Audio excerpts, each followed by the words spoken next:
William Walker. William? Who is this guy?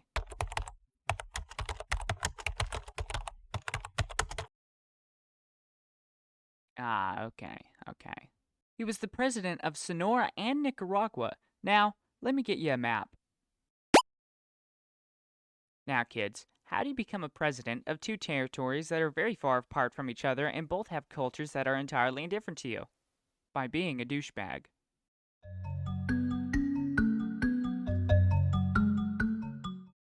Born in 1824 and dying at the ripe old age of 36 in 1860, William managed to accomplish a lot in his lifetime. He was educated in the universities of Nashville, Pennsylvania, Edinburgh, and even in Heidelberg in Germany. He was trained in medicine and then became a lawyer, and then a very not biased independent journalist who came to his own rational conclusions that weren't affected by any ultra hardline ideologies. Being bored of all of that journalisming and lawyering, he decided now was the time to suddenly invade a sovereign foreign nation with the army that matched the likes of Napoleon and Caesar. He had an army upwards of 45 cowboys from the US, all armed with weapons they gathered on their own volition, and managed to actually invade all of Baja California.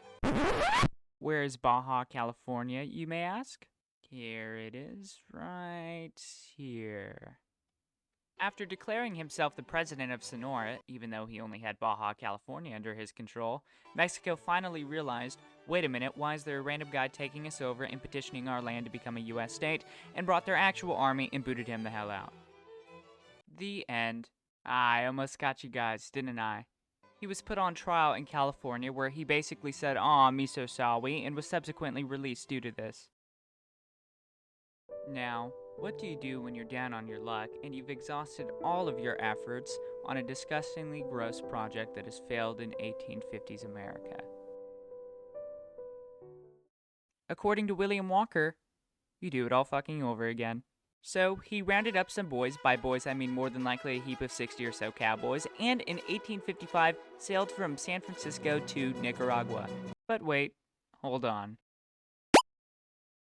At the time there was a civil war going on between the liberal faction and the conservative faction. The liberals managed to contact Walker himself and were able to circumvent the laws that previously Walker broke in his invasion of Mexico by labeling him and his small army colonists. So basically to say, when he and a bunch of his boys landed in Nicaragua with a bunch of guns and equipped with poor hygiene and issues with alcohol, it was all legal. Now, where were we? After a few losses here and there, he managed to beat the conservatives back and actually take the capital. Once again, this man was able to take over a huge swath of land with just a bunch of drunken cowboys. So now with his newfound power with his Palpatine-looking ass hands, he installed a puppet government. He instated vast social programs to uplift the nation's poor population, build houses, railroads, and revolutionize the way Nicaragua worked. No, he didn't. Sometime around 1856, Costa Rica refused to have any contact with Walker's regime in Nicaragua, so he invaded. This also happened to involve Cornelius Vanderbilt, one of the richest men in America whose railroad plans were disrupted due to a dispute with Walker. So he basically just threw money at people willing to attack Walker, which definitely tied into this whole debacle. To simplify it all, he lost one major battle called the Second Battle of Rivas and made some important Costa Rican history, and yada yada yada. Then, in some Napoleon-esque situation, Honduras also joins a coalition against Nicaragua.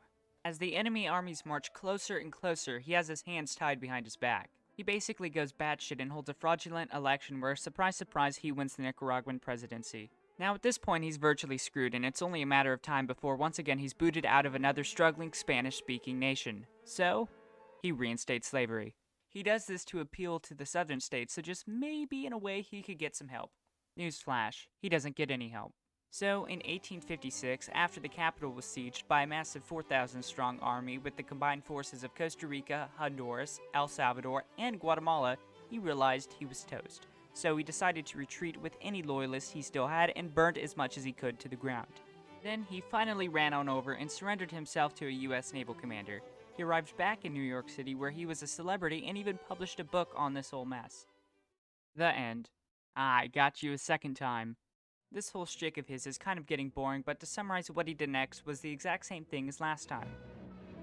It was a small island off of the coast of Honduras that was controlled by the British but was actually being returned to the Honduran government. So William Walker took this opportunity and landed even more of his cowboys onto this small little island. Victoriously, he took it and ruled it for the rest of his life. No, he didn't. The British gave him to the Hondurans and they decided he would die via firing squad.